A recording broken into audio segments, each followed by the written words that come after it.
When you need a doctor because of your health, of course you want to get the best doctor, the one who got the best grades, and the one who is most learned and aware, current in the most latest procedures and so on and so forth. Why? Because there it's about results. There's an issue of your health. You want to have the best doctor. Results matter because what you want is good results in your health. But life is not based only on results. Of course, results are important. Absolutely. And we should minimize. We're here to make a difference. We're here to make a change in this world, change the world for good. So results matter. How many people can you empower? How many people can you inspire? How many people can you bring them closer to Hashem? Bring her closer to Torah mitzvahs. So there's a concept of results when it comes to that. But on a deeper level, from God's perspective, the most important thing is effort. Is the effort that a person puts in.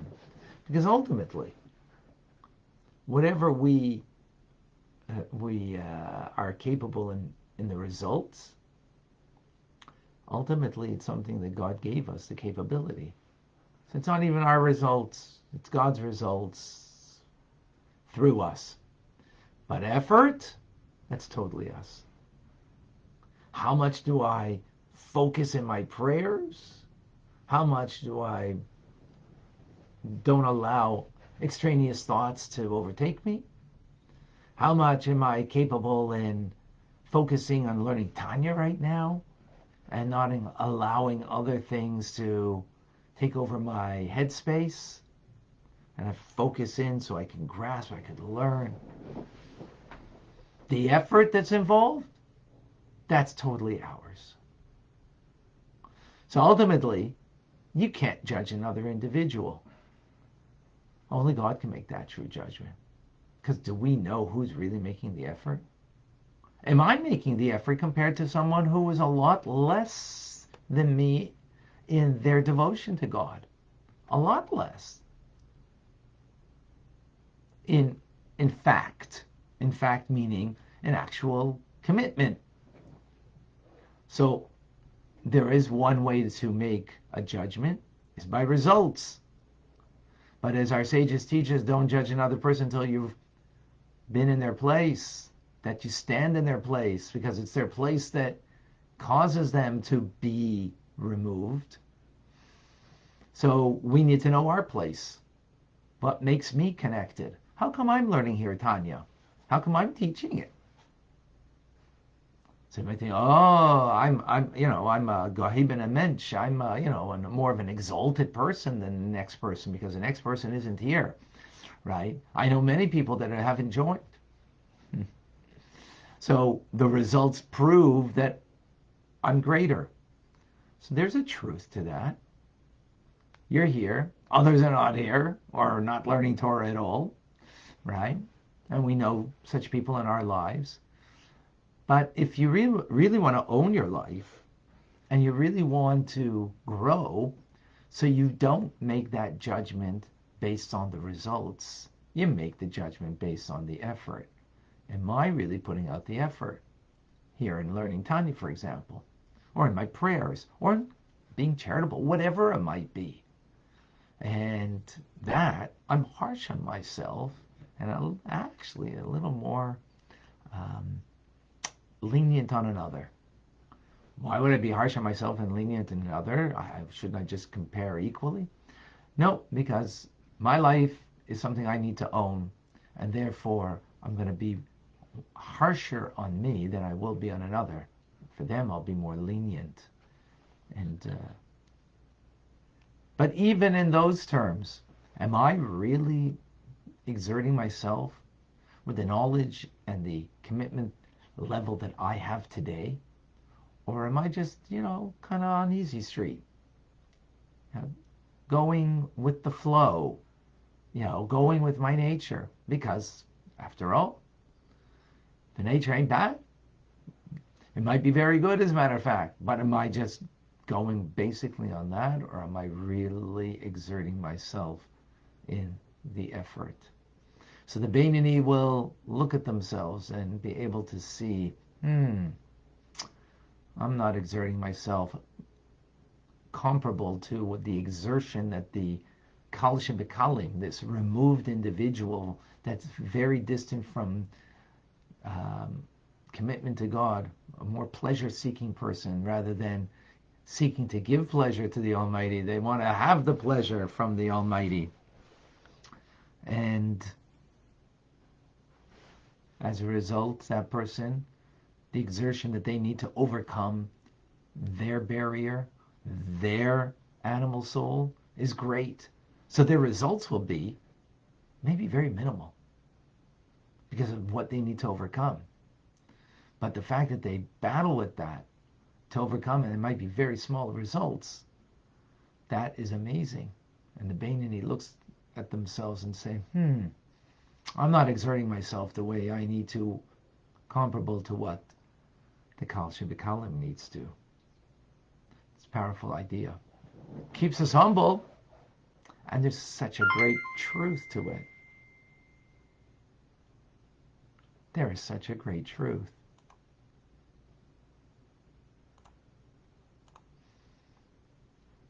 Such a great truth. Not an easy one to live with, but that's what we got to do. All right, folks, questions, comments, thoughts? Oh, Rabbi Raphael.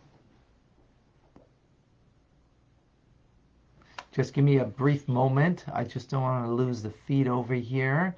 Let me just see if I see any 2 question marks before we ask a question. Okay, Rabbi Raphael, please share with us. I understand the difference between results and effort. It's a very important difference, in terms of not judging people. But I have a question just based on the wording here. Earlier, I seem to remember that the Tanya was extolling the virtue of going beyond your comfort zone, right. Meaning the difference between not just learning 100 times, but 101. But 101 is amazing, according to that earlier place in Tanya. Over here, he seems to be saying, like, you're only doing a little more than your habit. That's terrible. You need to be doing a lot more than your habit. I'm just wondering why he changes his tone in that regard. Very good question. Yeah, very good point. So Raphael is referring to in chapter 15, there we spoke about what it means to serve or not to serve God. To serve God means to go beyond your comfort zone. So 101 times to study versus back in the day, in the Talmudic times, they used to study everything 100 times. Everything was, by heart, so it wasn't written, the oral tradition at that time. So they would study it 100 times. That's normal. That's within the box. Beyond the comfort zone is 101 times. So there, the Alter Rebbe was speaking about, using your mind, that you can use your mind to understand and know the ways of God in order that should lead to your heart, that you should have a love of God and an awe of God in your heart. So, to truly serve God, go beyond your comfort zone, go beyond what your natural inclination would be. So that's the concept of 101, which is earlier spoken of. So now the context of this is not going just beyond your comfort zone. It is how you should view yourself before every other human being, ultimately. And that you should feel that you are lower than them, as the Mishnah says. How do you do that? How's that possible when you are indeed not lower in the results of your commitment? How do you do that? And the reason for doing this, by the way, is not merely just humility, but it's also to help crush the negative urge that the Beinoni has within them. So here, just going beyond your comfort zone, that is you relative to yourself, relative to yourself. Go out of your comfort zone. And that was chapter 15 speaking about. Here, this is not you relative to you. This is you relative to every other human being that you're going to see them greater. Now, what's the point in seeing them greater? First of all, the concept of humility, period. But in the context over here is to enable the Beinoni, when they have a dullness of heart, to be able to subdue, to subjugate, to ultimately even crush the heart that is dull, in order to allow the flame of the soul to emerge. That the body and the animal soul isn't covering over that. So you need to subdue it or even crush it, that negative force from within. So this is a method in how you can. So even though you're right, me versus me, 101, great accomplishment. But me versus others, well, the 101, maybe, the Kal Shebekalim did 102, and I only did 101. So I didn't really, and again, the point over here is keeping the humility, and more importantly is to deal with the dullness of the heart that can come to the Beinoni. The Beinoni has complete mastery over behavior, but that doesn't mean the heart, that they don't have control over. Only the righteous have control over that. So the Beinoni wants to own it, wants to deal with that dullness of the heart and to allow the soul to emerge. That's the distinction. Is that to bring clarity? Very helpful. Thank you. Thank you for bringing that up, because very important distinction. Beautiful, beautiful. Okay. So I did see here a question. Give me a moment before I lose the feed, which sometimes happens. The Vida. Do we give all our efforts? Rabbi would say, give 100% and then give 101. Yes, so hopefully that helped explain that idea.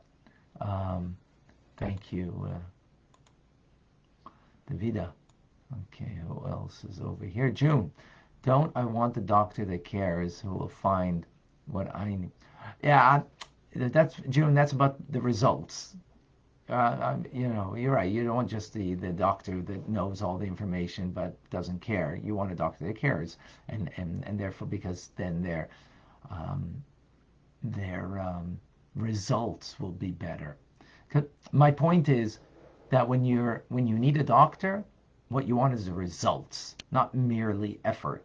He meant well, but he doesn't know. He's a doctor from 50 years ago, and he hasn't educated himself since. So he doesn't know of all he might have great bedside manners, and that's wonderful. But, you need something more than that, of course. Again, it's a metaphor for us to understand. Lori, the higher the spark, the lower it falls, and certain souls here struggle with the lowest situations in life. Very true. Thank you, Lori, for sharing that.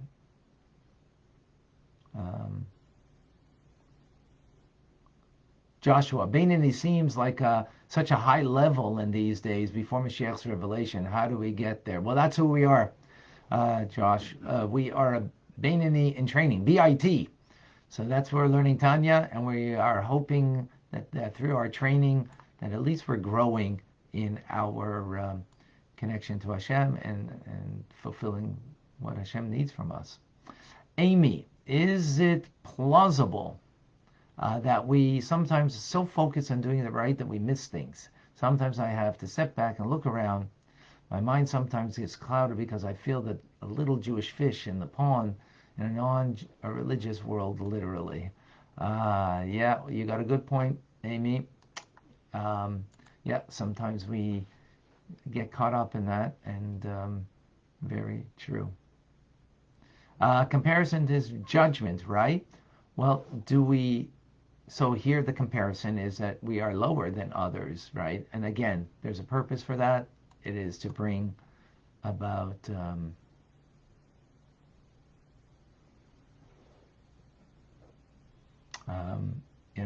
in order to bring a humility where is necessary. Michael, please share with us. Is we have to go over ourselves and that our deeds become more. But is there a difference for if we do it only for Hashem, or because there's written that we should wrestle with ourselves, like Jacob wrestled with the angel. He wrestled with himself. How is the difference, or how we see that if we do it for God, or if we do it to profile ourselves? Is there a difference? Should we inspire with our studies others, or where's the difference that we don't profile ourselves, that we only study to show, I mastered this chapter and I mastered this sefer and I mastered this? Where's the border? Mm-hmm. Very good, Michael. Thank you. So, remember, let's put everything in context over here. The teachings here from the Alter Rebbe, Sefer Shel Beinanim, the book of the intermediate, the book of the Beinani, who is to work on themselves to become master of thought, speech, and action, which we all have the capacity for that. So that's what, the context is over here. Now, what does it mean to other people and our relationship with them? So the truth is, we're in chapter 30 now. We're going to be coming into next chapter 31 in a couple of days. In a couple of days, or a few days, on Wednesday, and we will learn beyond what we're learning now about how to look inside of you and to have complete ownership. But we're going to have an about face about how to view ourselves, very different than what we're doing now. And then from that new view of ourselves, that will give us a different relationship to others and how to deal with others, which we'll come to in chapter 32. So we're getting there. We're not there yet, but we will be in a few days. All right. So you'll get the answer, Michael. Good question. Good question. Thank you. Okay. All right. I don't see any other questions. Anything on Instagram that I may perhaps missed?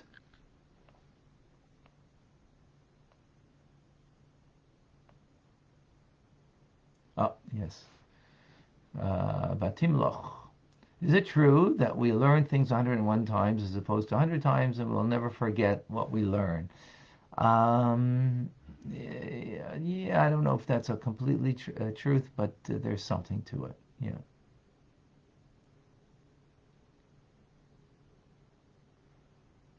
But there is, yeah. Okay. Beautiful. All right, folks. Reminder, 1 o'clock Tanya, 6:30 p.m. on, there'll be a Parsha class. All of this is on Zoom, 770-6085. You can join at 1 o'clock or 6:30 this evening. 1 o'clock for Rambam, 6:30 for the Parsha. And actually we have at 11:30, you can join Rabbi Mendy, Bressinger, who is going to Zoom with Chabad around the world, going to Germany, actually. To Elm, Germany, if I'm not mistaken, something like that. If I recall, 1 second, let's see. Ulm, not Elm. It's in Baden-Württemberg. Yeah. Yes, so come and join us. It's also on the same channel, Zoom channel, 770, 60, 85. And do come and join us. I'm Rabbi Ronnie Fine, coming to you from Chabad Zich and Kadesh in Montreal, Canada. It's a privilege and a pleasure to share with you the Tanya. Have a wonderful day. Thank you all for joining. And a good tavoch.